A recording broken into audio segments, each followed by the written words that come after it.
Depuis que je travaille avec des clients pour améliorer leur santé, je me suis fait des questions qui pour moi sont évidentes, mais est-ce que ce l'est vraiment? C'est-tu possible d'atteindre un physique comme Thor naturellement? Est-ce que ça prend des abdos pour être en santé? En m'entraînant, là, est-ce que je vais devenir shapée comme une bodybuilder? Alors, en retour à toutes ces questions, moi, je vous pose une question. Selon vous, c'est quoi un physique en santé?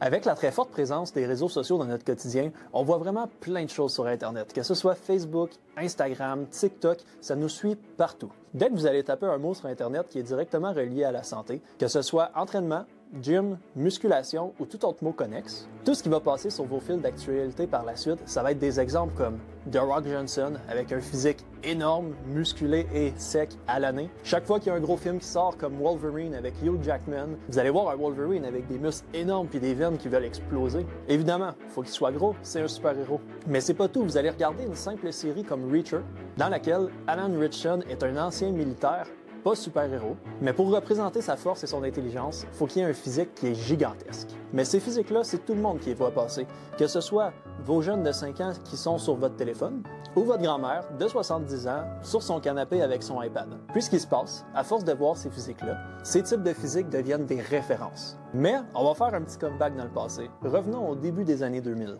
Quand j'avais 5-6 ans, j'ai écouté pour la première fois Spider-Man 1 avec Tobey Maguire.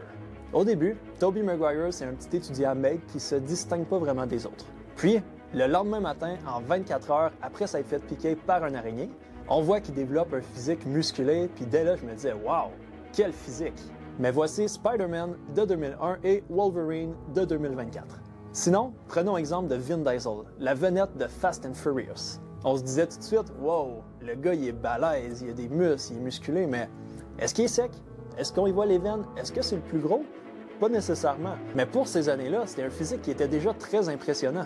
Maintenant que je vous ai montré quelques comparatifs, je vous repose la question pour une deuxième fois. C'est quoi avoir un physique en santé? Que ce soit un acteur ou un influenceur à qui vous aimeriez ressembler, vous devez savoir qu'il vous cache des choses. Les gens sur Internet, malheureusement, sont pas tout le temps francs avec vous. Pour avoir un physique comme ça, effectivement, il faut avoir une alimentation qui est quasi parfaite, un sommeil qui est hyper récupérateur et calculé, une activité physique et des entraînements adaptés tous les jours. Montrer aux gens que ce que vous faites, c'est santé. Alors là, on va tous se dire « Ah, OK, si c'est ça qu'il faut faire puis on se donne à 100%, ben c'est quelque chose qui est réalisable. Moi aussi, je peux faire ça. » Mais vous oubliez une chose qui est encore très taboue dans ces domaines. Vous comprenez où je veux m'en venir? Les produits dopants.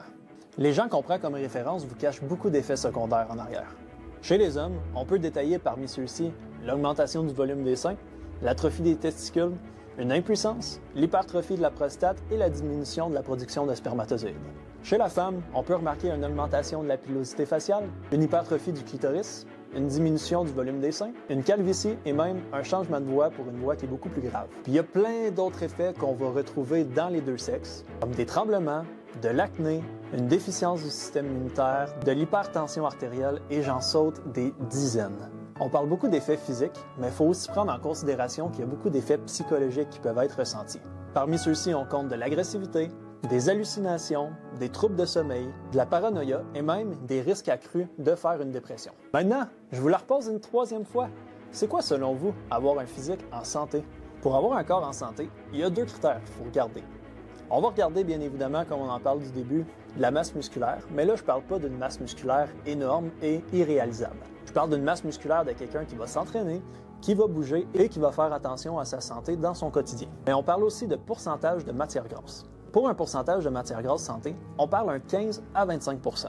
Avec un 15 %, on parle d'une personne qui va avoir une bonne définition musculaire, puis qui va avoir un physique qu'on appelle athlétique. Un 25 %, c'est quelqu'un qui va être un petit peu bonhonnant, qui va avoir un petit surplus de graisse musculaire, mais qui ne sera pas un surplus viscéral, donc un surplus de graisse qu'on retrouve à l'interne entre les organes. Si on descend en bas du 15 %, donc voir un 10 % ou même un 3-4 % comme on va retrouver sur les culturismes, je vous l'apprends peut-être aujourd'hui, mais c'est pas santé. Votre corps a besoin d'un certain niveau de matière grasse pour bien fonctionner sans aller dans l'excès. Si on va dans l'excès, donc qu'on dépasse le 25 % de matière grasse, qu'on parle un 30, 35, 40, voire même 50 % de matière grasse, là, on tombe dans l'obésité qui va avoir vraiment des effets négatifs sur le corps aussi. Ce qui est important de comprendre, c'est qu'il faut aller trouver un équilibre, puis être capable de le maintenir sur le long terme. Lorsqu'on trouve cet équilibre et qu'on a une masse musculaire suffisante, on va retrouver une liste énorme d'effets positifs sur votre santé.